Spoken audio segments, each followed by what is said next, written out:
الحمدللہ علی احسانہ کہ اللہ کے فضل اور توفیق سے ایک دفعہ پھر اللہ تعالی ہمیں رمضان المبارک کی برکتیں عطا فرما رہا ہے۔ اللہ تعالیٰ نے قرآن مجید میں ارشاد فرمایا ہے کہ یا ایہا الذین آمنوا کتب علیکم الصیام کما کتب علی الذین من قبلکم، اے ایمان والو تم پر روزے فرض کیے گئے ہیں جس طرح کہ تم سے پہلے لوگوں پر فرض کیے گئے تھے، لعلکم تتقون، تاکہ تم پرہیزگار ہو جاؤ۔ روزے کی برکت سے تمہیں تقوی نصیب ہو۔ صوم کا لغوی معنی رکنے کے ہوتے ہیں، یعنی صبح سے لے کر مغرب تک کھانے پینے سے، عمل زوجیت سے رک جانے کا نام روزہ ہے۔ کھانا پینا ویسے بھی اللہ کے حکم سے ہی چاہیے۔ سارے پرندے ہوا میں اڑتے ہیں پر سارے نہیں کھانے چاہیے، وہی کھا سکتے ہیں جن کو شریعت نے جائز قرار دیا۔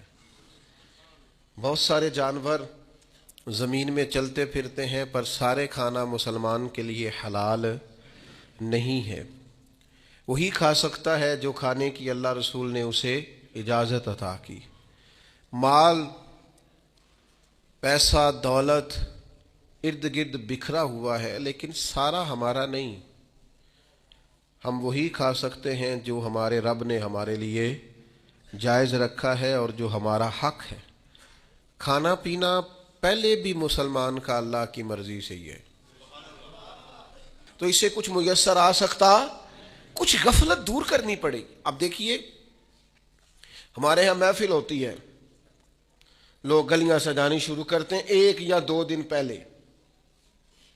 کسی گھر میں شادی ہوتی ہے تو لوگ گھر کا آنگن، صحن، چھت اور سامنے والی دیوار سجانا شروع کرتے ہیں 2-3 دن پہلے، اس سے زیادہ نہیں۔ بڑی خاص بھی کوئی محفل ہو تو 1-8 دن پہلے لائٹنگ لوگ کرتے ہیں کہ پتہ چلے یہاں ذکر رسالت مآب صلی اللہ تعالی علیہ وسلم کیا جائے گا اور یہاں حضور کے تذکار کیے جائیں گے۔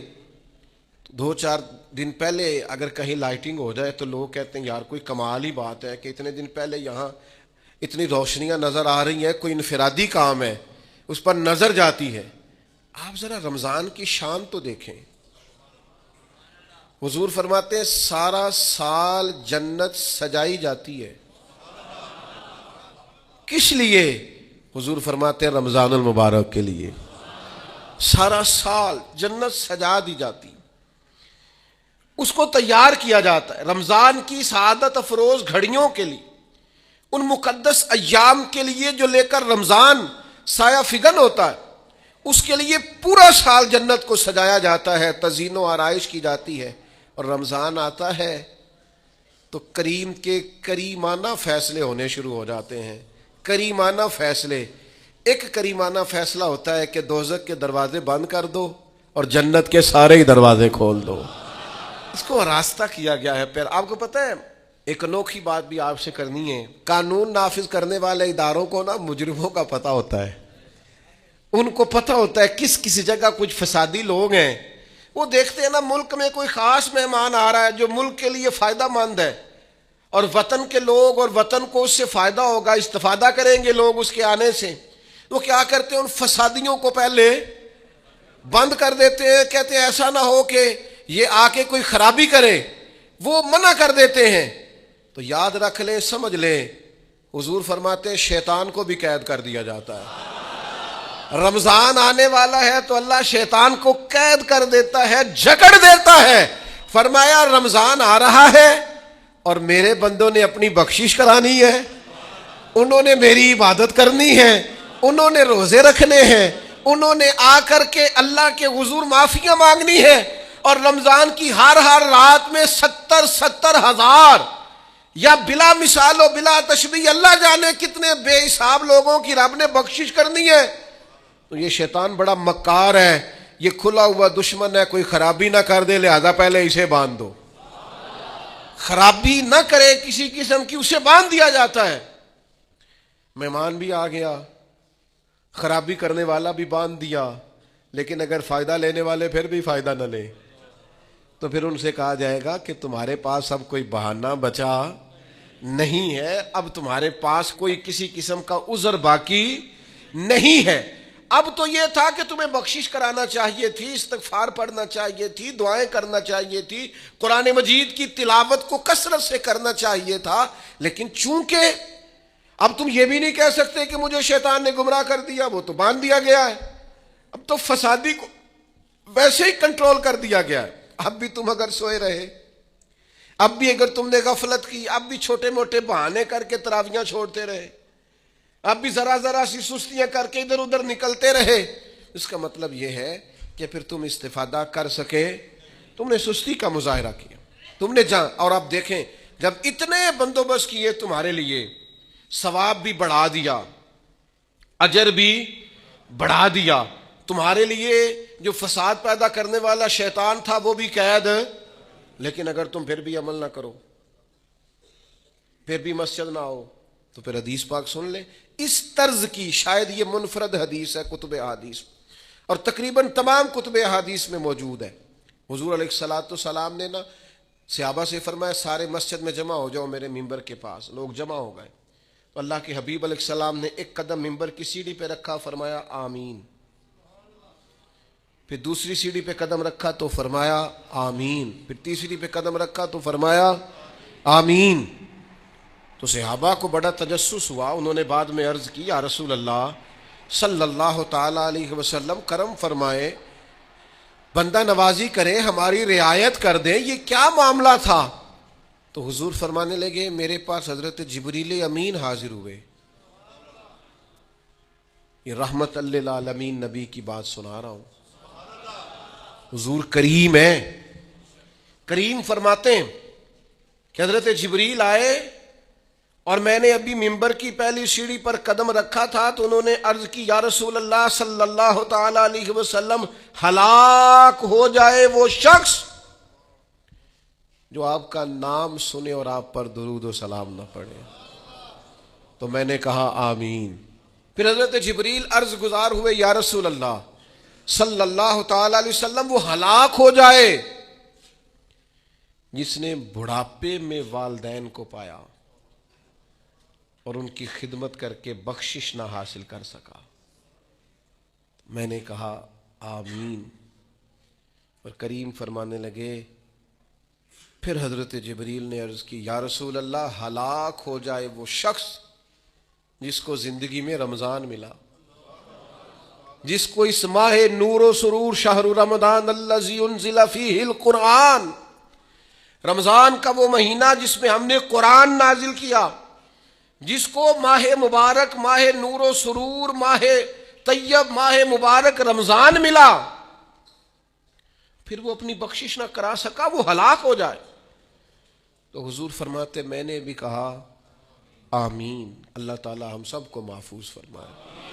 میں عرض کر چکا ہوں کہ جب ثواب بھی بڑھا دیا گیا اور جب طاقت بھی بڑھا دی گئی عبادت کی اور جب برکتیں بھی زیادہ ہو گئیں، نعمتیں بھی زیادہ ہو گئیں، رکاوٹ ڈالنے والا، رخنہ ڈالنے والا شیطان بھی قید کر دیا گیا، تو اب بھی کوئی شخص اگر توجہ ہی نہ کرے، رجوع ہی نہ کرے، تو پھر اس کے لیے یہ حکم آیا کہ وہ ہلاک ہو جائے، پھر وہ برباد ہو جائے۔ جب اتنی سعادتیں موجود ہیں، اتنے بندوبست کیے گئے ہیں، جنت کو سجایا گیا ہے، رمضان شریف میں 2-4 کام ضرور کرنے، ایک تو روزہ رکھنا ہے۔ کچھ ہمارے پنجابی بہانے بھی ہیں، پنجابی بہانے، میں جی مزدوری کرنی ہوندی ہے نہ پھر روزہ تو نہیں نہ رکھ ہوندا۔ اللہ نے نہیں سی پتا کہ مزدوری کرنی ہے، تو اللہ نے کیوں فرض کیا روزہ؟ ہلکے سے لوگ بیمار ہوتے ہیں، بالکل معمولی سے، کوئی ایسا عذر نہیں، روزہ چھوڑ دیتے۔ ذرا ذرا سی باتیں لے کر لوگ، آپ یقین کریں، اہمیت کو نہیں سمجھتے، اور بعض صرف سست ہیں، غافل ہیں، منہ پھیرے ہوئے۔ اگر یہ ایک حدیث سمجھ میں آ جائے نا، ترغیب و ترہیب میں اور دیگر کتب حدیث میں بھی موجود ہے، حضور نے فرمایا جس نے رمضان کا ایک روزہ چھوڑ دیا، زندگی بھر بھی روزے رکھے، وہ فضیلت نہیں پا سکتا جو رمضان کا روزہ سے فضیلت اسے ملنی تھی۔ اتنی بڑی بات ہے، آپ اس کو سمجھ لیں، اتنے سعادت افروز روزے ہیں رمضان کے، تو کوشش کریں اپنے آپ کو مینج کریں، مینٹین کریں چیزوں کو، اپنی صحت کا خیال کریں۔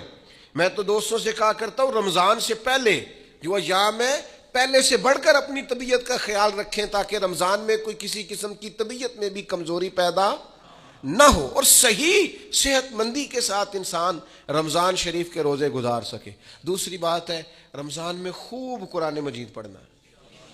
شہر رمضان الذی انزل فیہ القرآن، رمضان ہی کا تو وہ مہینہ ہے جس میں قرآن نازل کیا گیا۔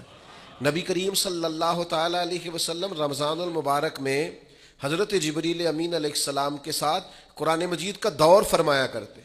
حضور حضرت جبریل کو پارہ سناتے اور جناب جبریل نبی کریم علیہ السلام کو سناتے۔ یہ دور ہوتا ہے قرآن مجید کا۔ اللہ نے کتنی زیادہ توفیق دی ہے، ہر مسجد میں تراویح میں قرآن پڑھا جاتا ہے۔ تھوڑی ہمت کریں، تھوڑی کوشش کریں۔ ہمارے بزرگ فرمایا کرتے تھے ایک پارہ گھر میں پڑھا کرو قرآن مجید کا، تاکہ تمہیں دیکھ کے بچے بھی پڑھیں، اور ایک پارہ مسجد میں تلاوت کیا کرو، اور ایک رات کو تراویح میں 3 پارے روز قرآن مجید کے ہو جائیں گے تو انشاءاللہ تعالی رمضان ختم ہوگا تو 3 قرآن پاک بھی ختم ہو جائیں گے۔ یہ ارادہ کریں، یہ پروگرام بنا، خوب قرآن مجید سے دلچسپی پیدا کریں۔ تیسرا کام رمضان میں جو کرنے والا وہ ہے کثرت سے استغفار۔ کچھ غلطیاں نا ہم کرنا نہیں چاہتے، ہم سے ہو جاتی ہیں۔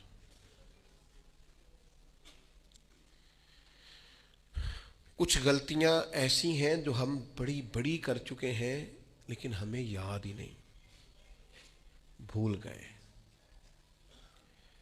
کچھ خطائیں ہم سے ایسی سرزد ہوتی ہیں جو لاشعوری میں ہو جاتی، ہمیں سمجھ ہی نہیں ہوتی کہ یہ خطا ہے اور اتنی بڑی ہے۔ کسی شخص کو بعض اوقات کوئی ایسی بات کہہ دیتے ہیں کہ ہماری نظر میں وہ بات معمولی ہوتی ہے، پر وہ بیچارہ ساری رات سو نہیں سکتا۔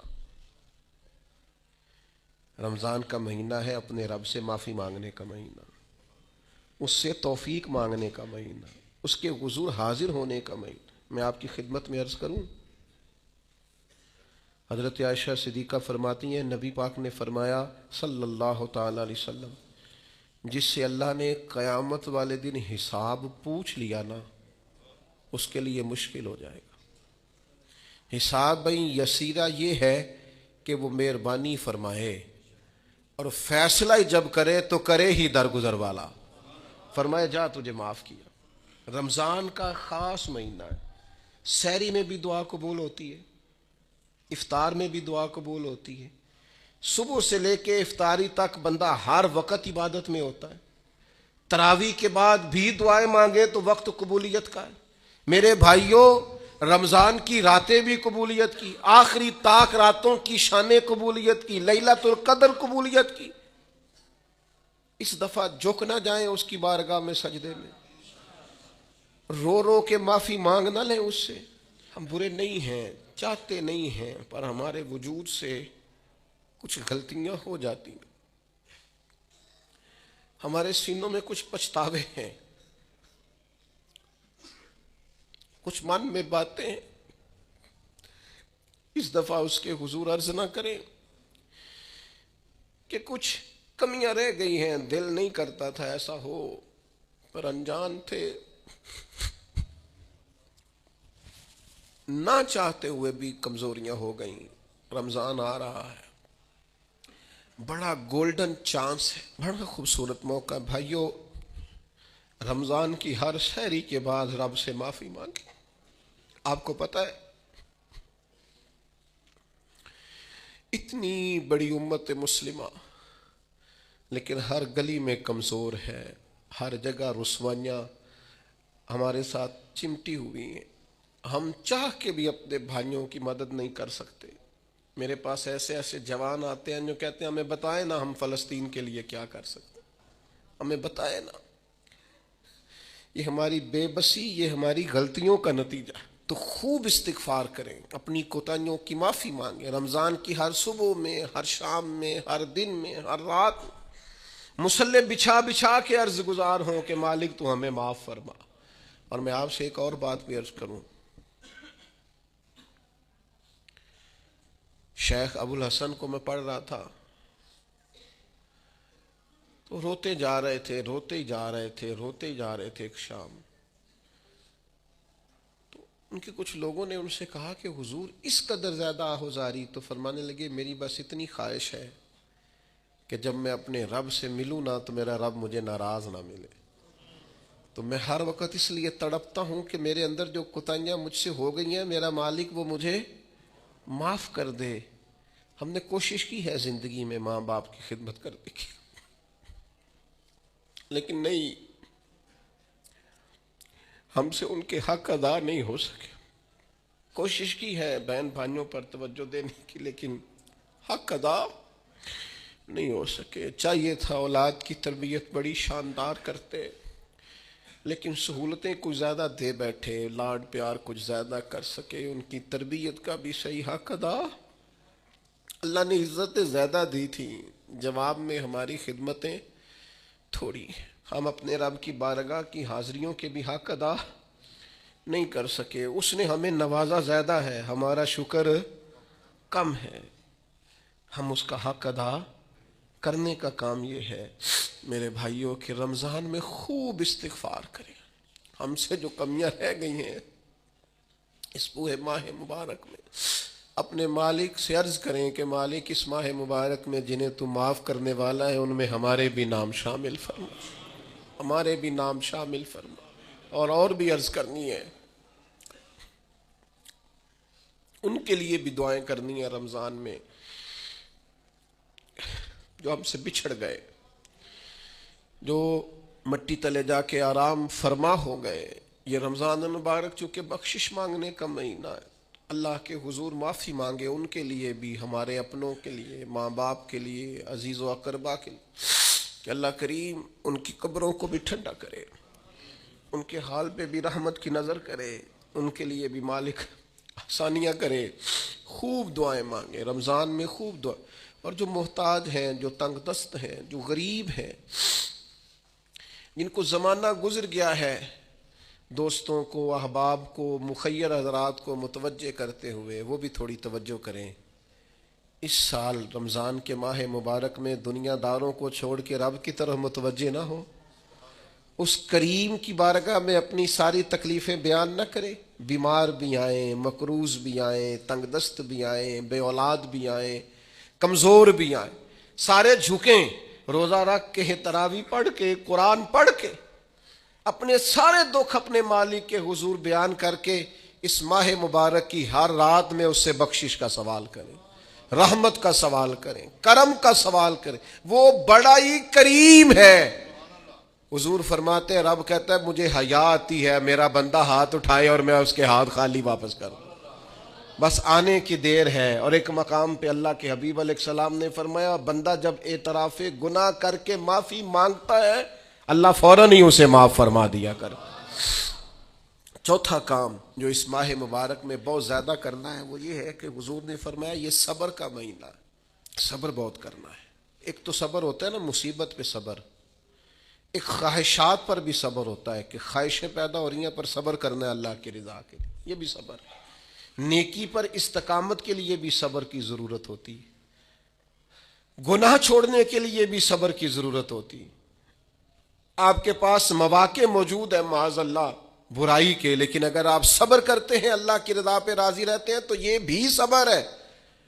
نبی پاک علیہ السلام نے روزہ دار کو صبر کرنے کا کہا، فرمایا ایک تو تم نے کوئی بےہودہ بات نہیں کرنی، کوئی گالم گلوچ نہیں کرنی، اور اگر کوئی تم سے لڑائی جھگڑا کرے، کوئی بےہودہ بات کرے تو تم نے کیا کہنا ہے، انی صائم مرتین، تم نے 2 مرتبہ کہنا ہے بھائی میں تو روزہ دار ہوں. کوئی جھگڑا کرنا چاہے، لڑائی کرنا چاہے، برا بھلا کہے، کوئی الجھانا چاہے تو کہنا انی صائم، میں روزہ دار ہوں. یہ وظیفہ یاد کریں گے؟ کیا کہنا ہے؟ یہ وظیفہ ہے پورے رمضان کا، یہ بخاری میں حضور نے بتایا ہے. کوئی جھگڑا کرے گھر کے باہر بھی اور گھر کے اندر بھی، کوئی جھگڑا کرنے لگے، جھگڑا ہونے لگے تو کہنا انی صائم، میں، اور 1 دفعہ نہیں کہنا، مرتین. حضور نے فرمایا 2 دفعہ کہنا میں روزہ دار ہوں، میں کوئی جھگڑا نہیں کروں گا، کوئی فساد نہیں کروں گا، کسی بےہودہ بات کا جواب نہیں دوں گا. کیوں؟ اس لیے کہ میری ایک شان ہے، میں روزہ دار ہوں. میں اس وقت ایک منصب پر فائز ہوں، میں روزہ دار ہوں، یہ وظیفہ پکانا ہے ہر بےہودہ بات سے، ہر جگہ. اور حضور علیہ السلام نے فرمایا، یہ بھی بخاری میں موجود ہے، فرمایا جس نے جھوٹ بولنا اور اس پر عمل کرنا نہیں چھوڑا، اللہ کو اس کے بھوکا پیاسا رہنے کی کوئی حاجت نہیں ہے. جھوٹ ہی نہیں چھوڑا اس نے، ابھی بھی جھوٹ بول رہا ہے، روزہ رکھ کے بھی جھوٹ پر عمل کر رہا ہے، اللہ تعالیٰ کو اس کے بھوکا پیاسا رہنے کی کوئی حاجت نہیں ہے. تو روزہ رکھنا ہے، پھر اس کی تھوڑی سی حفاظت بھی کرنی. پھر آگے چلیے، 5ویں گزارش. نبی پاک نے فرمایا رمضان غم خاری کا مہینہ ہے. آپ کو پتہ ہے جو بندہ روزہ نہ رکھ سکے کسی خاص مجبوری کی وجہ سے، بیماری کی وجہ سے، کسی عذر کی وجہ سے، تو قرآن مجید نے کیا کہا؟ وہ ایک مسکین کو کھانا کھلائے. روزے کا فدیہ یہ ہے کہ پھر وہ کیا کرے؟ روزہ نہیں رکھ سکتا تو مسکین کی خدمت کرے. شرعی حکم یہ ہے کہ کسی نے اگر روزہ توڑ دیا رمضان کا تو 60 روزے رکھے کفارے میں. 60 نہیں رکھ سکتا تو پھر 60 مسکینوں کو کھانا کھلائے. تو بار بار روزے میں مسکین کا ذکر آ رہا ہے. نبی کریم صلی اللہ تعالی علیہ وسلم نے ارشاد فرمایا جس شخص نے کسی روزہ دار کو افطاری کرائی